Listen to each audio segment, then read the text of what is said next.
പാട് വന്നിരിക്കുന്ന ഏത് ഭാഗത്താണോ അവിടെ നന്നായിട്ട് തന്നെ നല്ല കട്ടിക്ക് ഇതുപോലെ തന്നെ തേച്ച് പിടിപ്പിക്കുക കേട്ടോ. കരിമംഗല്യം എന്നൊക്കെയാണ് ചില നാട്ടിലൊക്കെ പറയുന്നത്. അതായത് ഞാൻ പറഞ്ഞിട്ട് ചിലപ്പം വെളുത്തവരാണെന്നുണ്ടെങ്കിൽ ചിലപ്പം കറുത്ത പാട് ഈ ഒരു രണ്ട് കവിളിൻ്റെ ഈ ഒരു സൈഡിലും ഈ ഒരു ഭാഗത്തൊക്കെ ആയിട്ട് എപ്പോഴും ഒരു കറുത്ത പാടുകളുണ്ടാവും. അതിന് കറുത്തിട്ടുള്ളവരാണെങ്കിൽ ചിലപ്പം നല്ലൊരു വെളുത്ത പാട് പോലും ചിലപ്പോൾ ഉണ്ടാവും. അപ്പം ഈ ഒരു അസുഖത്തിനെല്ലാം നമുക്കൊരു നിസ്സാരമായ രീതിയിൽ നമുക്കിത് മാറ്റിയെടുക്കാൻ പറ്റും. നമ്മുടെ ഈ ഒരു വീട്ടിലോ അല്ലെങ്കിൽ നമ്മുടെ പരിസരത്തൊക്കെ ഉള്ള സാധനം വെച്ചിട്ടാണ്. ഏറ്റവും മെയിൻ ഘടകം എന്ന് പറയുന്നത് നമ്മുടെ പേരയിലാണ് കേട്ടോ. പിന്നെ വേണ്ടത് നല്ല കട്ട തൈരുമാണ് കേട്ടോ. കുറച്ച് മഞ്ഞൾപ്പൊടിയാണ്. അതെ, പേരയിലയും അതുപോലെ നമ്മുടെ ഈ ഒരു മഞ്ഞൾപ്പൊടിയുടെ നമുക്ക് ഈ ഒരു ഇടികളിനകത്തൊന്ന് ജസ്റ്റ് ഒന്ന് ഇടിച്ചെടുക്കണം. അതായത് നമ്മുടെ ആ ഒരു പേരയിലെ നല്ല രീതിയിലൊന്ന് ചതച്ചെടുത്തിട്ടുണ്ടെങ്കിൽ നമ്മൾ ചെയ്യേണ്ടത് നമുക്കിതിനകത്ത് വെള്ളമായി ഒരു ശകലം പോലും വെള്ളമായി നമ്മൾ പുറത്തുനിന്ന് ചേർക്കാൻ പാടില്ല. അതിനുവേണ്ടി നമുക്ക് തൈരാണ് വേണ്ടുന്നത്. അപ്പം ഈ ഒരു കുറച്ച് കട്ടി തൈരും കൂടെ ഞാൻ ജസ്റ്റിനകത്തേക്ക് മാറ്റുകയാണേ.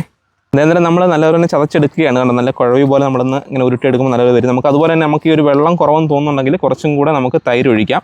അപ്പം എങ്ങനെയാണെന്ന് വെച്ചാൽ നമുക്ക് മറ്റേ സിമ്പിൾ പരിപാടി തന്നെയാണ്. ഇതിനകത്ത് എവിടെയാണെന്ന് വെച്ചാൽ കുറച്ച് നമുക്ക് എടുക്കുന്നുണ്ട്. അതിനുശേഷം ഈ ഒരു കരിമംഗലം വന്നിരിക്കുന്ന ഏത് സൈഡിലാണ് ചിലപ്പം ചിലർക്ക് രണ്ട് സൈഡിലും കാണുമായിരിക്കും, ചിലർക്ക് ഒരു സൈഡിൽ കാണത്തുള്ളൂ. അപ്പം ഈ ഒരു കരിമംഗലം കൂടുതലും കണ്ടിരിക്കുന്നുണ്ട് ഈ ഒരു ഭാഗത്തായിട്ട് ഇങ്ങനെ വരുന്നതായിട്ടാണ്. അപ്പോൾ നമുക്ക് ആ വരുന്ന ഭാഗത്ത് നല്ല രീതിയിൽ തന്നെ ഇതിങ്ങനെ തേച്ച് കൊടുക്കാം. അതായത് നമ്മുടെ ഈ ഒരു മഞ്ഞൾപ്പൊടിയും പേരയിലയും അതുപോലെ തൈരും കൂടെ നന്നായിട്ട് തന്നെ മിക്സ് ആയിരിക്കണം. അങ്ങനെ ഉണ്ടെങ്കിൽ നല്ലപോലെ നമുക്കിത് പറ്റും കേട്ടോ. ആഴ്ചയിലൊരു 5-6 ദിവസം മാക്സിമം ചെയ്യാൻ ശ്രമിക്കുക. 7 ദിവസം ചെയ്താൽ ഏറ്റവും നല്ലതായിരിക്കും. അങ്ങനെ ഉണ്ടെങ്കിൽ നമുക്ക് 2 ആഴ്ച കൊണ്ടൊക്കെ നമ്മുടെ ഈ കരിമംഗലത്തിൻ്റെ നല്ല റിസൾട്ട് നമുക്ക് കിട്ടും കേട്ടോ. 20 തൊട്ട് ഒരു 30 മിനിറ്റിനകത്ത് വരെ നമുക്ക് ഒരു ദിവസം വെക്കാം. മാക്സിമം രാത്രി ചെയ്യുന്നതാണെങ്കിൽ നമുക്ക് മറ്റു ജോലി ഇല്ലാത്തതുകൊണ്ട് കുറച്ച് കൂടുതൽ നേരം വെക്കാൻ പറ്റും.